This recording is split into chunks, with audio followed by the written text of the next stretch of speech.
Hello everyone, welcome to competitive math centre. আজকে আমি তোমাদের অ্যারিথমেটিকের ওপরে আরও কিছু ইম্পর্টেন্ট প্রবলেম সলভ করাবো। আর এই অঙ্কগুলো কোনো রকম এক্স ওয়াই না ধরে কম সময়ের মধ্যে কিভাবে তোমরা করতে পারবে সেইটাই আজকে আমি তোমাদের শেখাবো। আর আজকে আমি তোমাদের যে অঙ্কগুলো করাবো এই অঙ্কগুলো এসেছে এসএসসি, আরআরবি, এনটিপিসি এই এক্সামগুলোতে। তো যারা এনটিপিসি এক্সামে বসছো তারা কিন্তু অবশ্যই ক্লাসটা প্রথম থেকে শেষ অবধি করো, স্কিপ করবে না। আর ক্লাসটা করার পর যদি ভালো লাগে তাহলে কিন্তু অবশ্যই লাইক, কমেন্ট আর শেয়ার করে দিও। ওকে, তো আজকের ফার্স্ট অঙ্ক কি বলছে দেখো। A can build a wall in 15 days and B can build it in 10 days, while C can completely demolish the wall in 12 days. If they start working at the same time, in how many days will the work be completed? তাহলে কি বলছে যে A একটা ওয়াল তৈরি করতে পারে 15 ডেজে আর B তৈরি করতে পারে ওই ওয়ালটা একা 10 ডেজে, কিন্তু সি ওই পুরো ওয়ালটা ডেমোলিশ করে দিতে পারে, মানে নষ্ট করে দিতে পারে 12 ডেজে। তো প্রশ্ন হচ্ছে তিনজনে মিলে যদি একই সাথে কাজটা করে তাহলে কতদিনে পুরো কাজটা কমপ্লিট হবে, সেটা হয়ে যাচ্ছে প্রশ্ন। ঠিক আছে, তো টাইম অ্যান্ড ওয়ার্কের অঙ্ক। তো প্রথমেই আমরা কি করব, হ্যাঁ আগে আমি ফর্মুলাটা বলে দিই। টাইম অ্যান্ড ওয়ার্কের ফর্মুলা আমরা কি জানি, total work equal to total time into total efficiency. এই ফর্মুলা ধরেই হবে। তো দেখো এখানে এ বি সি তিনজনের কথা বলেছে, এ বি সি। ঠিক আছে, তো এ হয়ে যাচ্ছে যেহেতু তৈরি করে সেই কারণে আমি প্লাস দিলাম, বি এর ক্ষেত্রেও প্লাস দিলাম, আর সি যেহেতু পুরো জিনিসটা নষ্ট করে দেয় সেই কারণে সি এর ক্ষেত্রে আমি মাইনাস দিলাম। ঠিক আছে, তো টাইমগুলো আমরা লিখে নেব, কে কত টাইমে করে। এর কতদিন টাইম লাগে 15 ডেজ, বি এর হয়ে যাচ্ছে 10 ডেজ এবং সি কতদিনে ডেমোলিশ করে দেয় 12 ডেজে। ঠিক আছে, তাহলে ফার্স্ট আমাদেরকে কি এই টোটাল ওয়ার্কটা বের করে নিতে হবে। তো টোটাল ওয়ার্ক বের করার জন্য কি করতে হবে, এইগুলোর এলসিএম নিতে হবে। আমি তোমাদের করিয়েছি টাইম অ্যান্ড ওয়ার্কের অঙ্ক, তোমরা সবাই জানো। তো এলসিএম নিলে কত হবে, 15, 10 আর 12-এর এলসিএম হয়ে যাচ্ছে 60। তাহলে 60 ইউনিট হয়ে যাচ্ছে টোটাল ওয়ার্ক, আমরা ধরে নিলাম। এরপর আমরা এফিসিয়েন্সি বের করব। এফিসিয়েন্সি বের করার জন্য কি করতে হবে, টোটাল ওয়ার্ককে টাইম দিয়ে ডিভাইড করতে হবে। তাহলে এর এফিসিয়েন্সি হয়ে যাচ্ছে এখানে 4, বি এর এফিসিয়েন্সি হয়ে যাচ্ছে 6 এবং সি এর এফিসিয়েন্সি হয়ে যাচ্ছে 5। তার মানে হয়ে যাচ্ছে এ একদিনে 5 ইউনিট কাজ করতে পারে, বি একদিনে 6 ইউনিট কাজ করতে পারে আর সি একদিনে 5 ইউনিট কাজ নষ্ট করে দিতে পারে। ঠিক আছে, এ একদিনে 4 ইউনিট কাজ করতে পারে, 5 নয় 4 ইউনিট। তো কি বলছে, তিনজনে মিলে একই সাথে কাজ করা শুরু করেছিল, if they start working together at the same time. তাই তো, তাহলে দেখো তিনজনে মিলে একই সাথে কাজ করলে তাহলে এ কতটা কাজ করেছে একদিনে, এ হয়ে যাচ্ছে 4 ইউনিট কাজ করেছে, বিও 6 ইউনিট কাজ করেছে, কিন্তু সি হয়ে যাচ্ছে 5 ইউনিট কাজ নষ্ট করে দিয়েছে। তো আমি -5 লিখলাম। তাহলে টোটাল যদি আমরা করি এটা কত হবে, 10 - 5 মানে হয়ে যাচ্ছে কত, +5 বেরোলো, মানে হয়ে যাচ্ছে তিনজনে মিলে যদি একসাথে কাজটা করে তাহলে একদিনে 5 ইউনিট কাজ হয়। ঠিক আছে, তাহলে দেখো টোটাল কত ইউনিট কাজ করতে হবে, টোটাল তো 60 ইউনিট কাজ করতে হবে। তাহলে আমাদের প্রশ্ন হচ্ছে যে তিনজনে মিলে একসাথে কাজ করলে কাজটা কতদিনে কমপ্লিট হবে। তো দেখো টোটাল এফিসিয়েন্সি আমরা পেয়ে গেছি, তিনজনে মিলে যখন একসাথে কাজ করবে তখন এইটা কি, এইটা হয়ে যাচ্ছে এদের টোটাল এফিসিয়েন্সি। তাই তো, তো টোটাল এফিসিয়েন্সি আমরা জানি, টোটাল ওয়ার্ক জানি, তাহলে টাইম বের করার জন্য কী করবো, আমরা এফিসিয়েন্সিকে ওয়ার্ককে এফিসিয়েন্সি দিয়ে ডিভাইড করবো, তাহলেই আমরা টাইম পেয়ে যাব। তাহলে টাইম কত হবে, 60/5 মানে হয়ে যাচ্ছে 12। তো 12 ডেজ, অপশান বি হয়ে যাচ্ছে অ্যান্সার। মানে তিনজন যদি একসাথে কাজটা করে তাহলে 12 ডেজে পুরো কাজটা কমপ্লিট হবে। ওকে, আচ্ছা নেক্সট অঙ্ক কি বলছে, ইন্টারেস্টিং অঙ্ক, মন দিয়ে শুনবে। বলছে a man travels 450 kilometre to his home partly by train and partly by car. He takes 8 hours 40 minutes if he travels 240 kilometer by train and rest by car. He takes 20 minutes more if he travels 180 kilometer by train and rest by car. The speed of the car in kilometer per hour. ঠিক আছে, তাহলে কি বলছে, একজন ব্যক্তিকে total কতটা distance cover করতে হবে, 450 কিলোমিটার টোটাল ডিস্টেন্স কভার করতে হবে, যার মধ্যে ও কিছুটা ট্রেনে করে গেছে আর বাকিটা ও কারে করে গেছে। ঠিক আছে, বলছে ও যদি 240 কিলোমিটার ট্রেনে করে যায়, 240 কিলোমিটার ট্রেনে করে যায় আর বাকিটা যদি কারে করে যায় তাহলে ওর টাইম লাগবে 8 ঘন্টা 40 মিনিট। কিন্তু বলছে ও যদি 180 কিলোমিটার ট্রেনে করে যায় আর বাকিটা যদি কারে করে যায় তাহলে সেক্ষেত্রে ওর 20 মিনিট এক্সট্রা টাইম লাগবে। তো প্রশ্ন হচ্ছে যে কারে করে যদি যায় তাহলে ওর স্পিড কত সেটা আমাদেরকে বার করতে হবে। ঠিক আছে, তো এখানে কার স্পিড চেয়েছে, কারের স্পিড চেয়েছে। তো স্পিড চাওয়া মানে আমরা স্পিডের ফর্মুলা আমরা কি জানি, যদি আমরা ডিস্টেন্সকে যদি আমরা ডিস্টেন্সকে টাইম দিয়ে ডিভাইড করি তাহলেই আমরা স্পিড পেয়ে যাব। ডিস্টেন্স তো আমরা জানি টোটাল ডিস্টেন্স হয়ে যাচ্ছে 450 কিলোমিটার বলেই দিয়েছে। তাহলে কারের এই 450 কিলোমিটার কভার করতে কত টাইম লাগবে সেটা যদি আমরা বার করে নিই তাহলেই আমরা কারের স্পিড পেয়ে যাব। ঠিক আছে, তাহলে দেখো এখানে কি বলেছে আমি সেটা লিখছি, ট্রেন আর এদিকে আমি লিখব কার। ঠিক আছে, তো ডিস্টেন্সের কথা বলেছে। প্রথমে কি বলেছে, ট্রেনে করে ও কত কিলোমিটার গেছে, 240 কিলোমিটার ট্রেনে করে গেছে। তো 240 কিলোমিটার ও যদি ট্রেনে করে যায় তাহলে কারে করে ওকে কতটা যেতে হবে, কারে করে আর 210 কিলোমিটার যেতে হবে, টোটাল তো 450। এইটা যদি ও ট্রেনে করে যায় তাহলে এতটা কারে করে যাবে, এবং সেক্ষেত্রে টাইম কত লাগবে, টাইম লাগবে 8 আওয়ার্স 40 মিনিট ওর টাইম লাগবে সেক্ষেত্রে, তাই তো। সেকেন্ড কেসের ক্ষেত্রে কী বলেছে, সেকেন্ড কেসের ক্ষেত্রে বলেছে ও যদি 180 কিলোমিটার ট্রেনে যায়, তো 180 কিলোমিটার ও যদি ট্রেনে করে যায় তাহলে কারে করে ওকে কত যেতে হবে, 270 কিলোমিটার ওকে কারে করে যেতে হবে, এবং সেক্ষেত্রে কি টাইমটা 20 মিনিট ইনক্রিজ করে যাবে। হি টেক্স 20 মিনিট মোর। 8 ঘন্টা 40 মিনিট লাগছিল, আরও যদি 20 মিনিট হয়ে যায় তাহলে কতক্ষণ লাগছে, 9 আওয়ার্স টোটাল টাইম লাগবে, তাই তো। তাহলে দেখো আগেও যাচ্ছিল কারে করে 210 কিলোমিটার, এখনও কারে করে যাচ্ছে 270 কিলোমিটার, তার মানে কারে করে যাওয়ার ডিস্টেন্স কতটা বেড়ে গেছে, 60 কিলোমিটার বেড়ে গেছে, তাই তো। তাহলে কারে করে যখন যাচ্ছে ডিস্টেন্স যদি আমরা 60 কিলোমিটার ইনক্রিজ করে দিই, কারের ক্ষেত্রে যদি আমরা ডিস্টেন্স 60 কিলোমিটার ইনক্রিজ করে দিই তাহলে টাইম কি, টাইম 20 মিনিট ইনক্রিজ করে যাচ্ছে, তাই তো।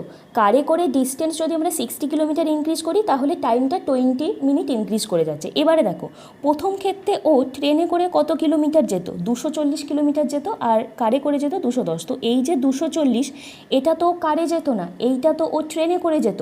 তো 60 কিলোমিটার যদি আমরা কারের ক্ষেত্রে ইনক্রিজ করি ডিস্টেন্স 20 মিনিট ডিক্রিজ করে যাবে, 20 মিনিট ডিক্রিজ না, টাইম 20 মিনিট ইনক্রিজ করবে। তো ট্রেনে করে যে 240 কিলোমিটার যেত এটাও যদি ও কারে করে যেত, এই ডিস্টেন্সটাও যদি ও কারে করে যেত তাহলে সেক্ষেত্রে টাইম কতটা ইনক্রিজ করতো। তো 240 কিলোমিটার যদি ডিস্টেন্স আমরা ইনক্রিজ করি তার মানে কি এটার সাথে আমরা 4 মাল্টিপ্লাই করলাম, তাই তো। তো 240 কিলোমিটার ডিস্টেন্স যদি আমরা ইনক্রিজ করি তাহলে টাইম কতটা ইনক্রিজ করবে, এর সাথেও আমরা 4 মাল্টিপ্লাই করব, তাই তো। তো কত হয়ে যাবে, 80 মিনিট, তাই তো। তার মানে 240 কিলোমিটার, প্রথম যে 240 কিলোমিটার ও ট্রেনে করে গেছে ওইটা যদি ও কারে করে যেত তাহলে আরও 80 মিনিট ওর এক্সট্রা টাইম লাগতো। তাহলে টোটাল 450, 210 তো কারে করে গেছে, এই 240ও যদি কারে করে যেত তাহলে টোটাল 450 কিলোমিটার যেতে ওর কত টাইম লাগতো, 8 ঘন্টা 40 মিনিট প্লাস 80 মিনিট, তাই তো। 8 ঘন্টা 40 মিনিট প্লাস 80 মিনিট মানে টোটাল ওর টাইম লাগতো 10 আওয়ার্স। তো এখান থেকে তাহলে আমরা স্পিড ইজিলি বের করে নিতে পারবো। তো টোটাল ডিস্টেন্স আমরা জানি 450, সেখান থেকে আমরা টাইম দিয়ে ডিভাইড করব। তো 450কে যদি আমরা 10 দিয়ে ডিভাইড করি তাহলে স্পিড কত হবে, স্পিড হয়ে যাবে 45 কিলোমিটার পার আওয়ার, মানে এখানে অপশান এ হয়ে যাচ্ছে আমাদের অ্যান্সার। ঠিক আছে, তো এই অঙ্কগুলো কিন্তু তোমরা এই রকম প্রসেসে করবে। আমি তোমাদের জানিয়ে রাখতে চাই কম্পিটিটিভ ম্যাথ সেন্টারের অনলাইন লাইভ ক্লাস স্টার্ট হয়ে গেছে। এটা অবশ্যই আমাদের পেড কোর্স, যেখানে ডিউরেশন 1 ইয়ার, সপ্তাহে 2 দিন করে এখানে অনলাইন লাইভ ক্লাস করানো হয়। স্টেট গভর্নমেন্ট আর সেন্ট্রাল গভর্নমেন্ট প্রত্যেকটা এক্সামের জন্যই কিন্তু এখানে ম্যাথ প্র্যাকটিস করানো হয়। স্টাডি মেটেরিয়ালস, নোট, এই সমস্ত কিছু অনলাইনে প্রোভাইড করা হয়। চ্যাপ্টার ওয়াইজ এখানে ক্লাস করানো হয়, আর প্রত্যেকটা চ্যাপ্টার কিন্তু একদম বেসিক লেভেল থেকে স্টুডেন্টদের শেখানো হয়। লেন্দি প্রসেস এবং শর্টকাট প্রসেস, দুটো প্রসেসই কিন্তু অ্যাপ্লাই করে এখানে স্টুডেন্টদের অঙ্ক শেখানো হয়। প্রত্যেকটা চ্যাপ্টারের প্রিভিয়াস ইয়ার সলভ করানো হয়, আর অনলাইন মক টেস্ট নেওয়া হয় কিন্তু প্রত্যেকটা চ্যাপ্টারের পর। আর আমাদের এই অনলাইন পেড কোর্সটা করার জন্য পুরো 1 ইয়ারের ফিস একসাথে দেওয়ার কখনোই প্রয়োজন পড়ে না, এখানে মান্থলি সিস্টেমে ফিস নেওয়া হয়। তো সমস্ত ডিটেলস ভালোভাবে জানার পর তোমরা যারা আমাদের এই অনলাইন পেড কোর্সটা করতে চাও তারা কন্ট্যাক্ট করে নিও। স্ক্রিনে যে নাম্বারটা আসছে সেই নাম্বারে তোমরা ফোন করতে পারো বা হোয়াটসঅ্যাপ করতে পারো। আচ্ছা, নেক্সট অঙ্ক, এই অঙ্কটা আরআরবি এনটিপিসি 2016 এসেছিল, টাইম অ্যান্ড ডিস্টেন্সের অঙ্ক। কি বলছে, the distance between two places A and B is 300 kilometre. Two riders on scooters start simultaneously from A and B towards each other. The distance between them after 2.5 hours is 25 km. If the speed of one scooter is 10 km per hour more than the other, find the speed of the each scooter in kilometer per hour. ঠিক আছে, তাহলে দুটো place আছে এ আর B. আমি ছবিটা আঁকি, ছবিটা এঁকে তোমাদের বোঝাচ্ছি। ধরো এখানে এ আর এখানে হয়ে যাচ্ছে কি বি। ঠিক আছে, এবং এ আর বি এই দুটো প্লেসের মধ্যে ডিস্টেন্স বলে দিয়েছে 300 কিলোমিটার। তো কি বলছে যে দুজন রাইডার, ঠিক আছে, স্কুটারে করে একজন এ থেকে বি এর দিকে আসছে আর একজন বি থেকে এর দিকে আসছে, ঠিক আছে। তো কি বলছে, the distance between them after 2.5 hours is 25 kilometre, ঠিক আছে। একই টাইমে কিন্তু ওরা স্টার্ট করেছিল। তো বলছে 2.5 ঘন্টা পর ওদের মাঝে ডিস্টেন্স হয়ে যাচ্ছে 25 কিলোমিটার, ঠিক আছে। তো 2.5 ঘন্টা পর আমি ধরে নিচ্ছি যে এদিক থেকে যে আসছিল সে ধরো এই জায়গাটাতে আসছে আর ওদিক থেকে যে আসছিল সে ধরো এই জায়গাটাতে আছে, ঠিক আছে। 2.5 ঘন্টা পর ওদের মাঝে ডিস্টেন্সটা বলে দিয়েছে 25 কিলোমিটার। তো 25 হয়ে যাচ্ছে এখান থেকে এই অবধি, ঠিক আছে। এবং এই যে এ এখান থেকে এসেছে, এ এখান থেকে এই অবধি এসেছে, এটা কি 2.5 ঘন্টাতে, তাই তো। তো আরেকটা জিনিস যেটা বলে দিয়েছে সেটা হচ্ছে যে দুজনের মধ্যে ডিস্টেন্সের মানে স্পিডের ডিফারেন্সটা বলে দিয়েছে। স্পিডের ডিফারেন্সটা বলে দিয়েছে 10 kilometre per hour if the speed of one scooter is 10 kilometre per hour more than the other. তো আমি ধরে নিচ্ছি যে এদিক থেকে ওই দিকে যাচ্ছে তার স্পিড ধরে নিচ্ছি S1 এবং অন্যজনের স্পিড আমি ধরে নিচ্ছি কি S2। তো এই S1 মাইনাস S2 বলে দিয়েছে কিন্তু 10 কিলোমিটার পার আওয়ার, ঠিক আছে।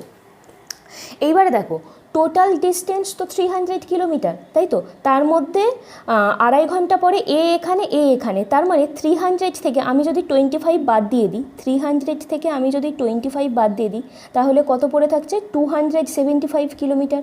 তো 275 কিলোমিটার এরা কি মোট 2.5 ঘন্টাতে কভার করেছে দুজনে মিলে, তাই তো। মোট 275, মানে এখান থেকে এই অবধি আর এখান থেকে এই অবধি এইটুকুনি মিলিয়ে হয়ে যাচ্ছে 275। তো এই যে 275 কিলোমিটার টোটালটা, এইটা কি কত ঘন্টাতে দুজনে মিলে কভার করেছে, 2.5 ঘন্টাতে দুজনে মিলে কভার করেছে, তাই তো। তাহলে আমরা কি জানি, ডিস্টেন্স হয়ে যাচ্ছে কি স্পিড ইনটু টাইম। তাহলে স্পিড বের করার জন্য কি ডিস্টেন্সকে আমরা টাইম দিয়ে ডিভাইড করব। তাহলে দুজনের যদি আমরা টোটাল স্পিডটা পেতে চাই মানে S1 প্লাস S2, তাহলে কি করব, এই যে 275 টোটাল ডিস্টেন্সটা কভার করেছে কতক্ষণে, 2.5 আওয়ার্সে। তো ডিস্টেন্সকে আমি টাইম দিয়ে ডিভাইড করলাম, তাহলে এটা কত হয়ে যাবে, এখানে 25 দিয়ে কাটলে এটা 11, তো হয়ে যাচ্ছে 110 কিলোমিটার পার আওয়ার হয়ে যাচ্ছে এদের দুজনের টোটাল স্পিডের যোগফল। সেটাই তো বলেছে, কারণ দুজনে মিলে টোটাল স্পিডে হয়ে যাচ্ছে এত কিলোমিটার, মানে 110 কিলোমিটার পার আওয়ারে টোটাল ডিস্টেন্স 275 কিলোমিটার কভার করে 2.5 আওয়ার্সে। আর দুজনের মধ্যে স্পিডের ডিফারেন্সটা বলে দিয়েছে S1 minus S2 10 kilometre per hour. তো এখানে আমি লিখছি S1 মাইনাস S2 হয়ে যাচ্ছে 10 কিলোমিটার পার আওয়ার। তো এখান থেকে আমাদের S1 কত আর S2 কত বার করতে হবে। তো এই দুটোকে যদি আমরা অ্যাড করি তাহলে কত হয়ে যাচ্ছে, 2S1 কত হয়ে যাচ্ছে 120 তাহলে এখান থেকে S1 কত হয়ে যাচ্ছে, এখান থেকে S1 হয়ে যাচ্ছে 60 কিলোমিটার পার আওয়ার। তো S1 আমরা পেয়ে গেলাম, তাহলে S2 যদি আমরা এখানে বসিয়ে দিই তাহলে S2 কত হয়ে যাবে, S2 হয়ে যাবে 110 মাইনাস 60, মানে হয়ে যাচ্ছে কি 50 কিলোমিটার পার আওয়ার, ঠিক আছে। তো 60 অ্যান্ড 50 কিলোমিটার পার আওয়ার, মানে এখানে অপশান এ হয়ে যাচ্ছে অ্যান্সার। এখন আমি তোমাদের প্রবলেমস অন এজ থেকে কিছু অঙ্ক করাবো, আর এই অঙ্কগুলো কিন্তু এসএসসি বা রেলওয়েজে যে কোনো এক্সামে আসতে পারে, ওকে।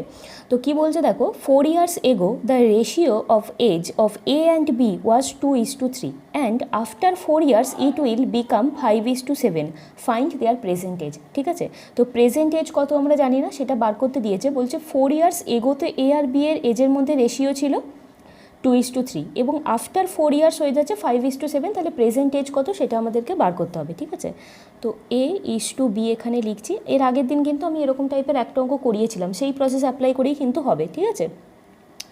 তো এইটা হয়ে যাচ্ছে, আমরা এখানে লিখব 4 years এগো। তো 4 years এগোতে রেশিও কত ছিল, 2:3 এখানে লিখলাম। অ্যান্ড আফটার 4 years আফটার কত, ওদের এজের মধ্যে রেশিও হয়ে যাচ্ছে 5:7, ঠিক আছে।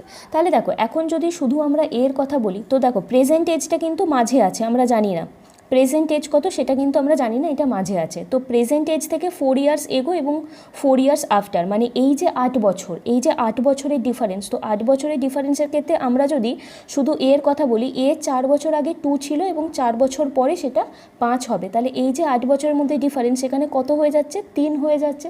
আর বিয়ের ক্ষেত্রে যদি আমরা বলি তাহলে বিয়ের ক্ষেত্রে হয়ে যাচ্ছে 4।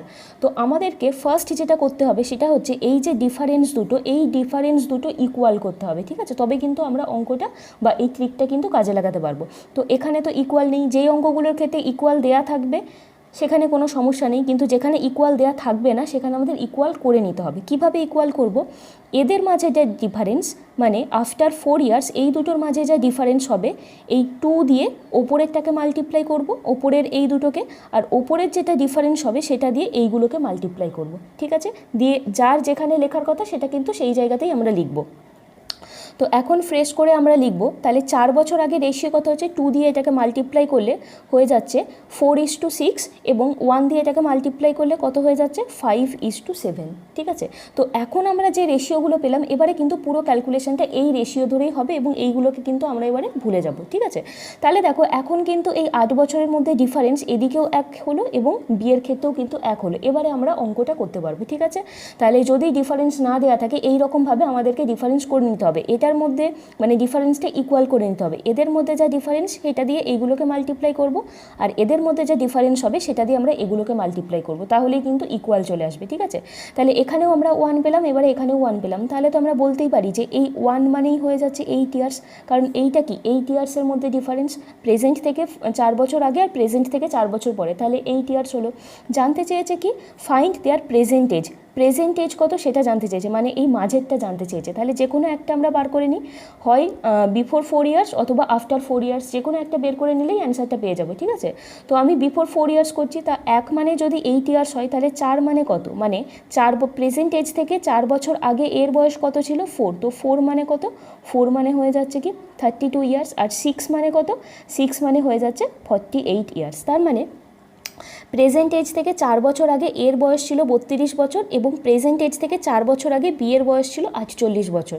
তাহলে ওদের প্রেজেন্ট এজটা কত হবে, প্রেজেন্ট এজ এর হয়ে যাবে কি, এর সাথে আমরা 4 অ্যাড করব, তাই তো, তো এর সাথে 4 অ্যাড করলে হয়ে যাবে এখানে 36 ইয়ার, আর বিয়ের প্রেজেন্ট এজ হয়ে যাবে এর সাথে 4 অ্যাড করলে 52 ইয়ার্স। ঠিক আছে, তো এখানে হয়ে গেল আমাদের অপশান এ অ্যান্সার। তো দেখো এটা আমি 4 ইয়ার্স এগোরটা করেছি, তোমরা যদি 4 ইয়ার্স মানে 4 ইয়ার্স এগোরটা করেছি, আর যদি তোমরা আফটারটা করতে তাহলে আমরা কি করতাম, যেটা পেতাম সেটা থেকে আমরা কি 4 মাইনাস করতাম, তাহলেও কিন্তু এই 36 আর 52 আসতো। ঠিক আছে, তো প্রবলেমস অন এজের অঙ্কগুলো কিন্তু এই ট্রিক অ্যাপ্লাই করে করতে হয়, তাহলে কিন্তু অনেক সহজে অঙ্কগুলো হয়ে যাবে।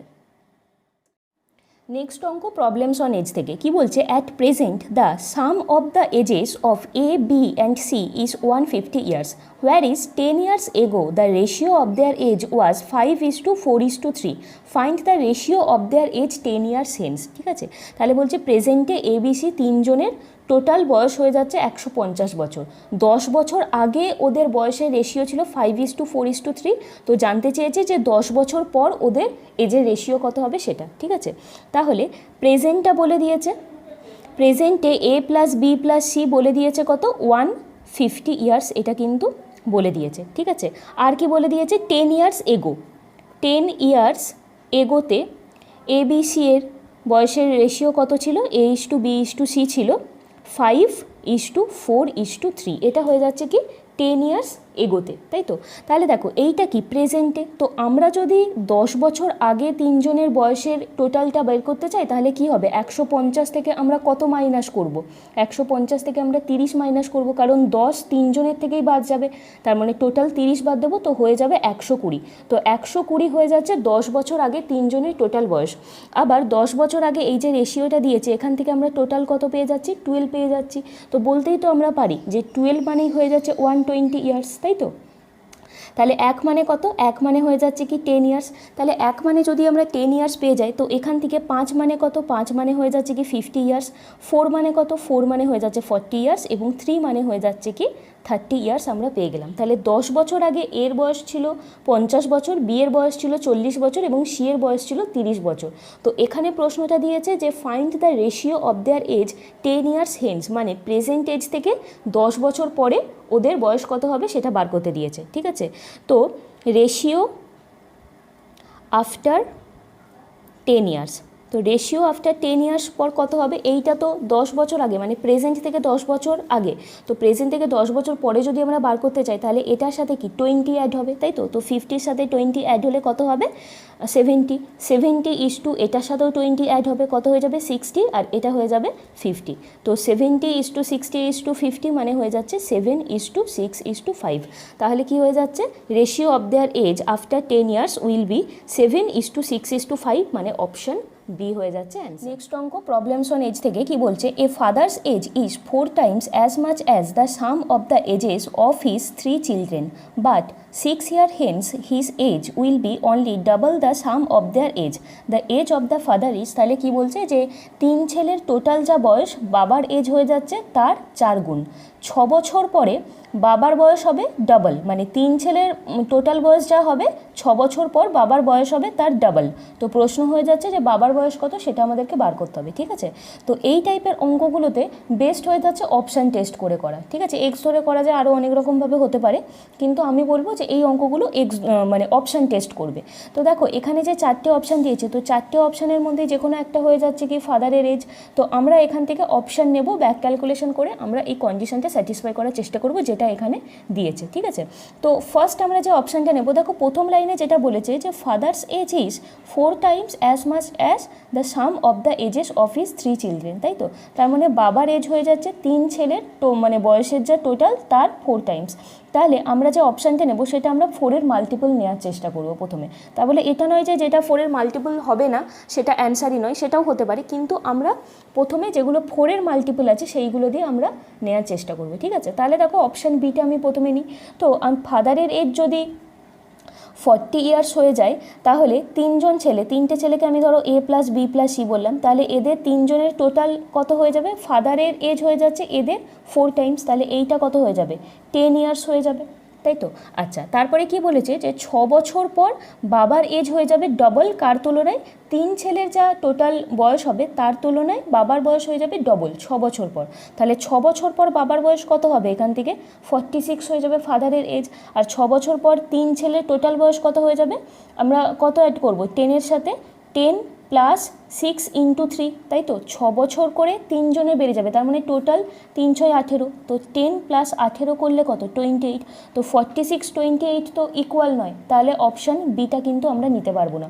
তো অপশান সি নিই, তাহলে অপশান সি ধরে নিচ্ছি যে ফাদারের এজ হয়ে যাচ্ছে কি 60 ইয়ার্স। তাহলে 3 ছেলের বয়স কত হবে, এ প্লাস বি প্লাস সি কত হয়ে যাবে, 4 15 60, 15 হয়ে যাবে, তবেই তো ফাদারের এজ হয়ে যাচ্ছে 4 গুণ। আচ্ছা, 6 বছর পর ফাদারের এজ কত হয়ে যাবে, 66 ইয়ার্স হয়ে যাবে, আর এর হয়ে যাবে 15 প্লাস এখানে কত 18, তাই তো। তো 15 প্লাস 18 এখান থেকে কত হয়ে যাচ্ছে, এখান থেকে হয়ে যাচ্ছে 33। তাহলে আমরা কি পাচ্ছি, এখানে কি বলেছিল যে but 6 years hence his age will be only double বলেছিল, মানে 6 বছর পর বাবার বয়স হয়ে যাবে 3 ছেলে টোটাল যা বয়স হবে তার ডাবল। তো এখানে 66 হয়ে যাচ্ছে 33 ডবল। তো আমরা কিন্তু এখানে পেয়ে গেলাম যে ফাদারের এজ হয়ে যাচ্ছে 60 ইয়ার্স, মানে অপশান সি অ্যান্সার, ঠিক আছে। তো এইরকমভাবে কিন্তু অপশান টেস্ট করে তোমরা অঙ্কগুলো করবে, তো এই অঙ্কগুলো কিন্তু অনেক তাড়াতাড়ি হয়ে যাবে এই প্রসেসে। নেক্সট অঙ্ক কি বলছে, সিম্পল ইন্টারেস্ট থেকে ₹12,600 is invested in 3 parts in such a way that simple interest on first part at 2% per annum for 3 years is equal to simple interest on second part at 3% per annum for 4 years is equal to simple interest on third part at 4% per annum for 5 years are equal. Find the simple interest on each part. তাহলে total হয়ে যাচ্ছে 12,600 টাকা, যেটাকে 3টে পার্টে divide করে নেওয়া হয়েছে। প্রথম পার্টের সিম্পল ইন্টারেস্ট 2% রেটে 3 বছরের জন্য ইকুয়াল টু হবে সেকেন্ড পার্টে সিম্পল ইন্টারেস্ট থেকে, যেখানে 3% পার অ্যানাম 4 ইয়ার্সের জন্য ইকুয়াল টু হবে থার্ড ইয়ারের সিম্পল ইন্টারেস্টের সাথে, যেখানে হয়ে যাচ্ছে 4% পার অ্যানাম 5 ইয়ার্সের জন্য। তো প্রশ্ন হচ্ছে যে প্রত্যেক পার্টে সিম্পল ইন্টারেস্ট কত সেটা বার করতে হবে, ঠিক আছে। তো এই টাইপের অঙ্ক আমি তোমাদের আগের দিনও করিয়েছিলাম একটা, সেই প্রসেস অ্যাপ্লাই করেই করাবো, ঠিক আছে। তাহলে টোটাল প্রিন্সিপাল কত, টোটাল প্রিন্সিপাল হয়ে যাচ্ছে কিন্তু 12,600, ঠিক আছে। আর সিম্পল ইন্টারেস্টে কিন্তু 3টে পার্টের ক্ষেত্রে ইকুয়াল বলে দিয়েছে। তো আমি পার্ট এ, পার্ট বি আর পার্ট সি 3টে পার্ট আমি লিখে নিলাম, ঠিক আছে। তো সিম্পল ইন্টারেস্টটা আমরা লিখে নিই। তো প্রথম পার্টে কি বলেছে, সিম্পল ইন্টারেস্ট 2% পার অ্যানামে 3 ইয়ার্সের জন্য, তাই তো। 2% পার অ্যানাম যদি 3 ইয়ার্স হয়, তাহলে 3 ইয়ার্সের জন্য টোটাল সিম্পল ইন্টারেস্ট কত পার্সেন্ট হবে, 3 দুগুণে 6%, তাই তো 6%। তো 6% মানে আবার কি 6/100, তার মানে কি প্রিন্সিপাল যদি 100 হয় সেখানে সিম্পল ইন্টারেস্ট হয়ে যাচ্ছে 6, তাই তো। তাহলে প্রিন্সিপালটা আমি 100 লিখে নিচ্ছি, প্রিন্সিপাল 100 যেখানে সিম্পল ইন্টারেস্টটা হয়ে যাচ্ছে 6, তাই তো। প্রিন্সিপাল 100 যেখানে সিম্পল ইন্টারেস্টটা হয়ে যাচ্ছে কি 6। আচ্ছা, পার্ট বি এর ক্ষেত্রে কি, পার্ট বি এর ক্ষেত্রে হয়ে যাচ্ছে সেকেন্ড ইয়ারের জন্য 3% পার অ্যানামে 4 বছরের জন্য, তাই তো? তার মানে 3 4 12%। তো সেখানেও হয়ে যাচ্ছে সিম্পল ইন্টারেস্ট 12, যেখানে প্রিন্সিপাল 100। 12% মানে প্রিন্সিপাল যদি 100 হয় সেখানে সিম্পল ইন্টারেস্ট হয়ে যাচ্ছে 12। থার্ড পার্ট কী বলেছে? থার্ড পার্ট বলে দিয়েছে 4% পার অ্যানামে 5 বছরের জন্য। তার মানে 4 5 20%, টোটাল সিম্পল ইন্টারেস্ট 20%, তাই তো? তো প্রিন্সিপাল যদি 100 হয় সেখানে সিম্পল ইন্টারেস্ট হয়ে যাচ্ছে 20। তো এই আমরা সিম্পল ইন্টারেস্ট আর প্রিন্সিপালের রেশিও কিন্তু পেয়ে গেলাম। এবারে দেখো কি বলেছে, প্রত্যেক পার্টে কি সিম্পল ইন্টারেস্টটা ইকুয়াল বলে দিয়েছে, তাই তো? প্রত্যেক পার্টে সিম্পল ইন্টারেস্টটা কিন্তু ইকুয়াল। তো সিম্পল ইন্টারেস্ট ফার্স্ট পার্টের ক্ষেত্রে বেরিয়েছে 6, এখানে বেরিয়েছে 12, এখানে বেরিয়েছে 20। তো আমরা এই 6, 12 আর 20কে ইকুয়াল করব। তো ইকুয়াল করার জন্য আমাদেরকে কি করতে হবে? এলসিএম নিতে হবে 6, 12 আর 20। তো 6, 12, 20 এলসিএম হয়ে যাচ্ছে 60। তো এই তিনটে সিম্পল ইন্টারেস্টকেই আমরা 60 করব, ঠিক আছে? তো এটাকে 60 করার জন্য কি করতে হবে? এটাকে 10 দিয়ে মাল্টিপ্লাই করতে হবে। তো এটাকে যদি 10 দিয়ে মাল্টিপ্লাই করি, সাথে এটাকেও করতে হবে। শুধু তো আমরা ইন্টারেস্টকে 10 করতে পারি না, না হলে তো ইকুয়াল হবে না, তাই না? তো এটাকে 60 করার জন্য এটাকে আমরা কি করব? 5 দিয়ে মাল্টিপ্লাই করব, এটাকেও আমরা 5 দিয়ে মাল্টিপ্লাই করব, এটাকে 3 দিয়ে করব, এটাকেও 3 দিয়ে মাল্টিপ্লাই করব। তাহলে প্রথম পার্টে প্রিন্সিপাল আমরা কত পেয়ে গেলাম? 1000 পেয়ে গেলাম। সেকেন্ড পার্টে প্রিন্সিপাল আমরা 500 পেয়ে গেলাম। আর পার্ট সিতে আমরা প্রিন্সিপাল পেয়ে গেলাম 300। আর সিম্পল ইন্টারেস্টটা আমরা সব ক্ষেত্রেই কত করে পেলাম? সব ক্ষেত্রেই কিন্তু আমরা ইকুয়াল পেয়ে গেলাম ₹60 করে, ঠিক আছে? আবার দেখো টোটাল প্রিন্সিপাল, তাহলে আমরা এখান থেকে কত পেলাম? টোটাল প্রিন্সিপাল কিন্তু আমরা এখান থেকে পেয়ে গেলাম 1000 প্লাস 500 প্লাস 300, মানে 1800 আমরা টোটাল প্রিন্সিপাল পেয়ে গেলাম, যেখানে সিম্পল ইন্টারেস্ট হয়ে যাচ্ছে 60। আবার অঙ্কে বলে দিয়েছে টোটাল প্রিন্সিপাল হয়ে যাচ্ছে 12,600। তাহলে তো বলতেই পারি যে এই 1800 মানেই হয়ে যাচ্ছে 12,600। তো 1800 মানে যদি 12,600 হয়, আমাদেরকে কী বের করতে হবে? যে find the simple interest on each part. তার মানে 60 কত সেটা বার করতে হবে। তাহলে 60 কত সেটা আমরা ইজিলি ঐকিক নিয়মে বার করে ফেলতে পারবো। 12,600 ইন্টু 60 বাই 1800, তাই তো? 6 10 3 3 4 12 3 দুগুণে 6, তার মানে হয়ে যাচ্ছে 420, ঠিক আছে? 420 রুপিস হয়ে যাচ্ছে প্রত্যেক পার্টের সিম্পল ইন্টারেস্ট। তো এখানে হয়ে যাচ্ছে অপশান এ অ্যান্সার। নেক্সট অঙ্ক, এটাও আরআরবি এনটিপিসির অঙ্ক, সিম্পল ইন্টারেস্টের অঙ্ক। কি বলছে? Meena took a car loan for ₹2,75,000 from the bank. She paid an interest at the rate 8% per annum and settled the account for 3 years. At the time of settlement, she gave her old scooter to the bank plus ₹3,35,000. What price did the scooter fetch? তাহলে কি বলছে? যে Mina bank থেকে total loan নিয়েছিল 2,75,000 টাকা এবং কত percent ইন্টারেস্টে? 8% পার অ্যানাম সিম্পল ইন্টারেস্টে 3 বছরের জন্য। তো ও যখন 3 বছর পরে টোটাল যে টাকাটা দিয়ে ওর লোনটা শোধ করার কথা, তখন ও 3,35,000 টাকা দিয়েছে, আর তার সাথে ওর ওল্ড স্কুটারটা দিয়ে পুরো লোনটা শোধ করেছে। তো প্রশ্ন হচ্ছে যে কত টাকার জায়গায় ওর স্কুটারটা দিয়েছিল সেটা আমাদেরকে বার করতে হবে, ঠিক আছে? তো দেখো এই অঙ্কটার ক্ষেত্রে কিন্তু একবারও বলে দেয়নি যে সিম্পল ইন্টারেস্ট কি কম্পাউন্ড ইন্টারেস্ট, যেহেতু বলা নেই সেই কারণে কিন্তু আমরা ধরেই নেব যে এটা কিন্তু সিম্পল ইন্টারেস্টের অঙ্ক, ঠিক আছে?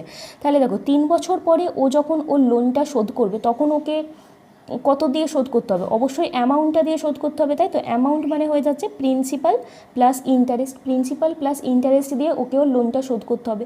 তো এখানে কি বলছে? এখানে বলছে ও 3,35,000 দিয়েছে, তার সাথে ও স্কুটার দিয়েছে, তাই তো? তার মানে এই যে 3,35,000 আর স্কুটার, এই টোটালটা মিলেই হয়ে যাচ্ছে অ্যামাউন্ট, তাই তো? তো প্রিন্সিপাল কিন্তু আমরা জানি 2,75,000 টাকা। তো ইন্টারেস্ট কত সেটা আমাদের বার করতে হবে। তো ইন্টারেস্ট বের করার ফর্মুলা আমরা কি জানি? PR/100। তো এখানে প্রিন্সিপাল কত? 2,75,000 ইন্টু রেট কত? রেট হয়ে যাচ্ছে 8% পার অ্যানাম, তাই তো? 8/100। আর টাইম কত? কত বছরের জন্য? 3 ইয়ার্সের জন্য। তো এটা যদি তোমরা করো মাল্টিপ্লাই, তাহলে তোমাদের বেরোবে 6600, ঠিক আছে? 6,600 হয়ে যাচ্ছে ইন্টারেস্ট। তাহলে অ্যামাউন্ট কত? অ্যামাউন্ট হয়ে যাচ্ছে এখান থেকে প্রিন্সিপাল প্লাস ইন্টারেস্ট। প্রিন্সিপাল কত? প্রিন্সিপাল হয়ে যাচ্ছে কি 2,75,000 প্লাস 6,600, মানে এইটা হয়ে যাচ্ছে এখান থেকে 3,41,000, তাই তো? 3,41,000 টাকা হয়ে যাচ্ছে টোটাল অ্যামাউন্ট। তো এই 3,41,000-এর বদলে ও দিয়েছে কত? 3,35,000 টাকা দিয়েছে আর স্কুটার দিয়েছে। তাহলে স্কুটারের দাম কত হবে?